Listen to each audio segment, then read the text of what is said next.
A chef knows something most people never realize. People don't eat just to fill their stomachs. The real magic happens in that first taste. If that first bite captures your heart, you'll keep coming back. You'll finish everything on the plate. And that simple truth about food contains a secret about language that very few people understand. The secret I'm going to share with you today. Not with boring grammar rules, not with stiff textbook English, just language that feels as addictive as watching one more reel when you promised yourself you'd stop 5 minutes ago. Here's the thing. Certain truths don't sink into your brain the way we normally think. Some songs you hear once and forget, but others stay with you for months, years even. Why? Because they touched something inside you. They created an emotional connection your brain couldn't ignore. What if I told you that English works exactly the same way? Most people think they fail at English because they lack talent or intelligence, but that's not true. The real reason people struggle isn't about their brain. It's about how they're trying to learn it. They sit in classrooms. They memorize grammar rules like it's punishment. They're told to fear mistakes. And then they're shocked when, even after years of this, they still can't have a natural conversation. They still freeze. They still translate every word in their head. But there's something else happening that nobody talks about. Something fluent people discovered without realizing it. Think about when you watch reels. A funny dialogue hits you. An emotional scene makes you feel something. A powerful line stays in your head for days. Somehow, just by watching, you're absorbing language. Your brain is doing the work automatically, without the burden of rules and pressure and fear. This is what fluent people have figured out. Language doesn't live in grammar books. It lives in the environment around you. It lives in the conversations you hear every day, in emotions and reactions, and human connections that make language real. But there's something even deeper that most people never talk about openly. Late at night, many people have a quiet dream, not the kind they tell others about. A dream where they walk into a room and speak English without hesitation. Everyone listens. They respect what this person is saying. They see them as intelligent, capable, confident. And in that moment, that person feels something they've been craving. To be heard, to be valued, to be seen as someone who matters. This desire isn't really about English. It's about confidence. It's about being respected. It's about not having to shrink yourself or stay silent just because your English isn't perfect. And here's what's fascinating. In our society, English has become attached to that feeling. When someone speaks fluent English with confidence, people automatically assume they're educated and intelligent. It doesn't matter if they make grammatical errors. If they own their words, people listen. They pay attention. This is why so many people have practiced English alone in their rooms, why they've imagined conversations in their heads, why they've pretended they're in interviews, speaking eloquently. Because somewhere deep down, there's a version of themselves that speaks freely, that doesn't hold back, that takes up space, and that version is trying to break through. But the problem is this. Most people treat English like a subject to be studied, rather than something to be lived. This creates a massive divide. People who become fluent figure out, usually by accident, that you don't learn English in the classroom. You absorb it from life itself. They watch reels, they repeat funny expressions, they copy tone. They don't worry about being perfect. They just keep exposing themselves to the language until one day they realize they're not thinking in translations anymore. The words are coming naturally. This is the biggest secret schools never teach. Language is absorbed, not memorized. It sticks to you through repetition, through emotion, through constant exposure in moments where you're actually enjoying yourself. Think about it differently. When was the last time you heard a song once and remembered every lyric? Probably never. But hear that same song 5 times, 10 times, 50 times? It's burned into your brain. You can sing it without thinking. Why? Because repetition combined with emotion creates memory your brain simply cannot forget. Your brain doesn't distinguish between different types of repetition. Whether you're hearing English in a classroom or in a funny reel that made you laugh, your brain is absorbing patterns either way.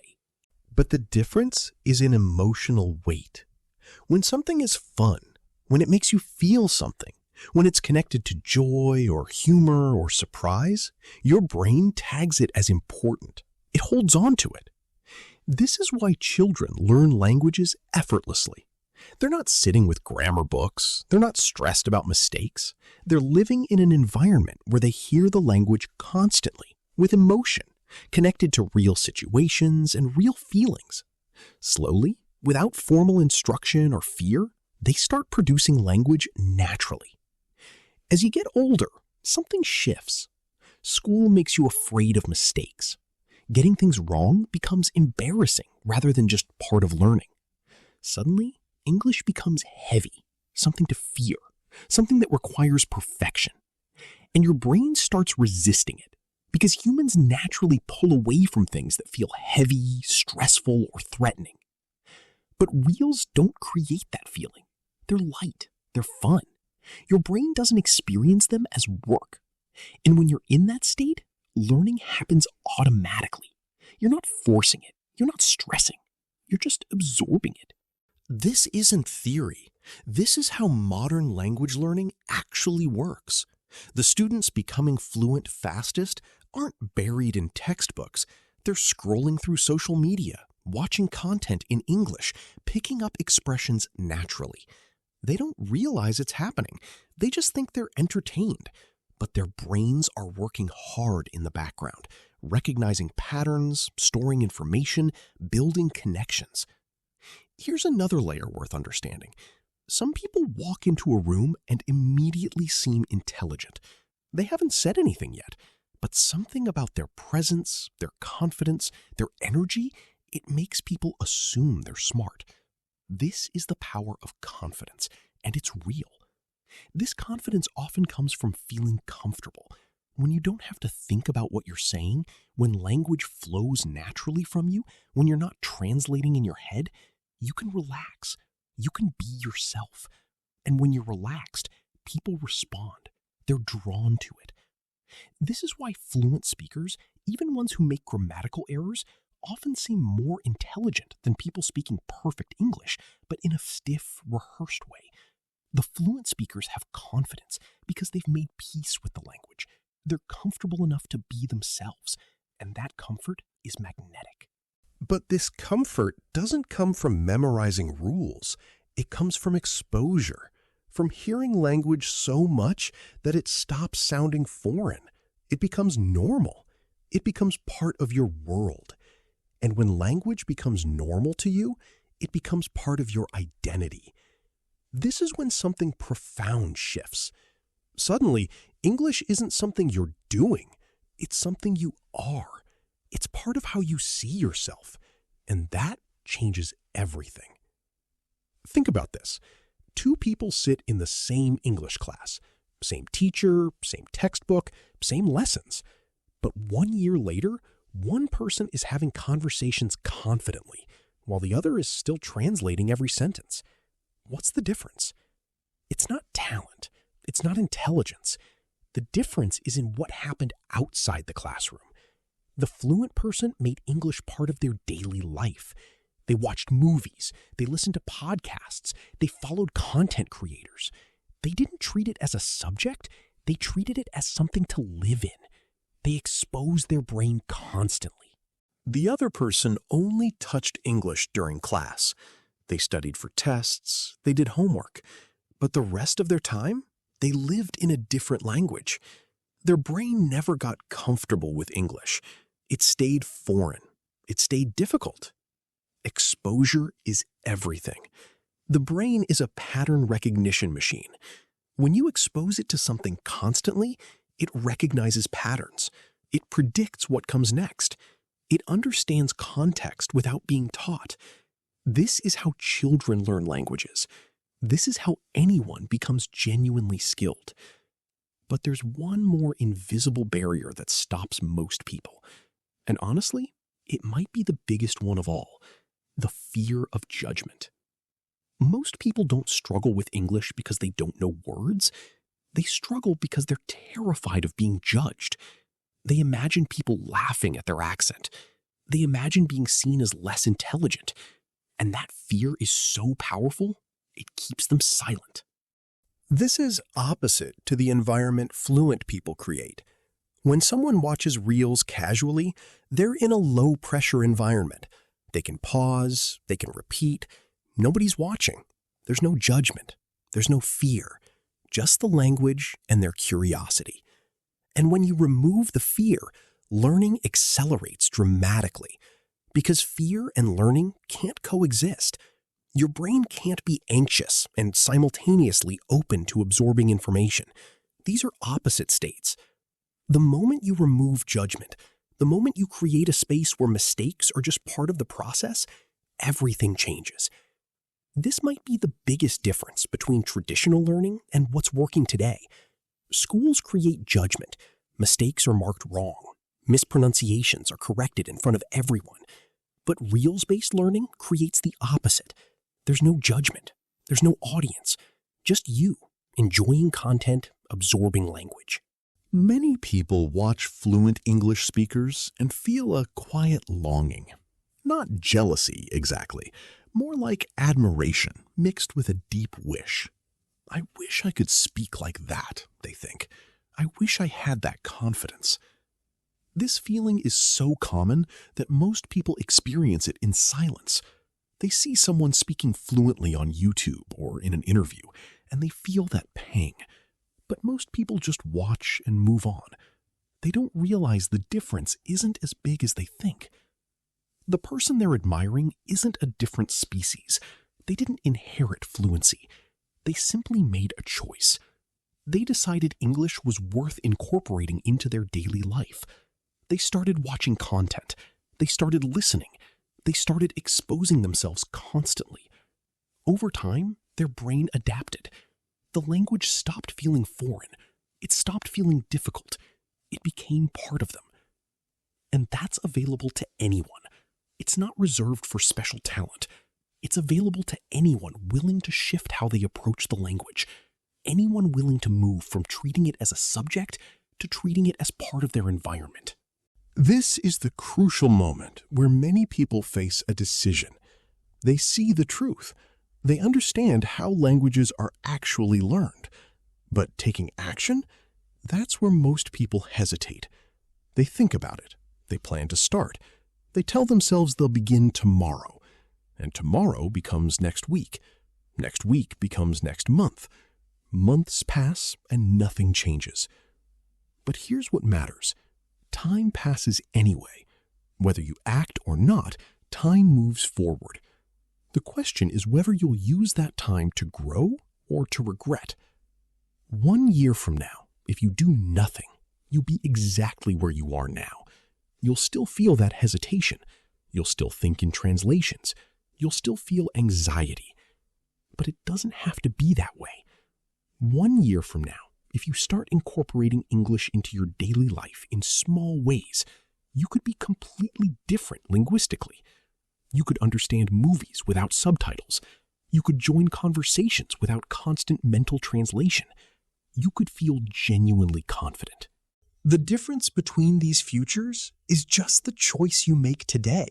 Not a big dramatic choice, just deciding to spend 20 minutes daily with English content that's enjoyable. That's it. But that small decision, repeated daily, compounds into something massive. The most painful part of staying stuck is the quiet regret. It's the feeling that comes later when you see someone fluent and think, I could have done that. I was capable. I just didn't. That's the worst feeling. Not the difficulty of learning, but the regret of not trying. So imagine a different scenario. What if you made a different choice starting today?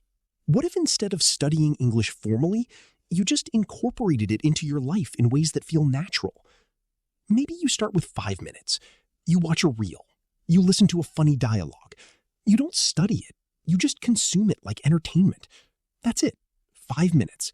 Something so small it barely feels like effort. But done every day, 5 minutes becomes 4 hours a month.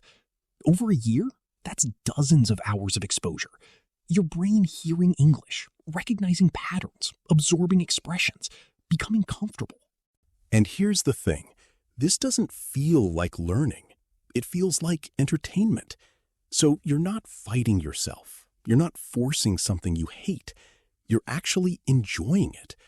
Because you're enjoying it, you'll stick with it. You'll build the habit. Over time, something shifts. One day, you'll watch a movie without subtitles and understand something without explanation. One day, you'll surprise yourself following a conversation. One day, you'll realize you're not translating anymore. The words come directly. And that's when you know something has fundamentally changed. This is what fluency feels like from the inside. It's not dramatic. There's no moment where you declare yourself fluent. It's a gradual realization that English has stopped being foreign and started being familiar. It stopped being a subject you study and started being part of your world. And once English is no longer something you're doing, but something you are, everything shifts. Your confidence, your ability to understand, your willingness to take risks, your sense of what's possible. The secret fluent people know, often without realizing it, is that fluency isn't about studying hard. It's about creating an environment. It's about surrounding yourself with English constantly, in small ways, in ways that feel enjoyable. It's about making English such a normal part of your daily experience that your brain stops treating it as foreign and starts treating it as just another part of your world. And here's what's beautiful. This is available to anyone. It's not about talent. It's not about age. It's not about failed classes. Anyone willing to shift their approach, willing to move from studying to living with English, can become fluent. The only requirement is consistency, showing up in small ways every single day. So the real question isn't whether you can become fluent. The question is whether you will, whether you'll make that small choice today and again tomorrow and the day after, whether you'll be the person who waits and watches and regrets or the person who takes action and transforms. Because that version of yourself you imagine, the one who speaks English confidently, who isn't afraid of conversation, who feels respected and intelligent in English situations, that person isn't some distant dream. That person is just a series of small daily choices away from becoming real. Every day you engage with English in a way that feels enjoyable, you're moving toward that person. Every day you don't, you're moving away. Once you really understand that, once you really feel the truth of it, the only question left is what you'll do with this knowledge. Are you going to let it sit as something interesting you learned? Or are you going to let it change how you approach language? Are you going to be the person who finally stops waiting and starts living with English as part of your daily world? I genuinely hope you choose the second path. I hope you make that decision today. Not because you have to, but because you deserve to feel confident. You deserve to be heard. You deserve to take up space in conversations, to share your thoughts, to express yourself fully without language anxiety holding you back. If this resonated with you, if something clicked and made you feel like maybe you can actually do this, please let me know. Like this video, subscribe if you want more conversations like this, and comment below.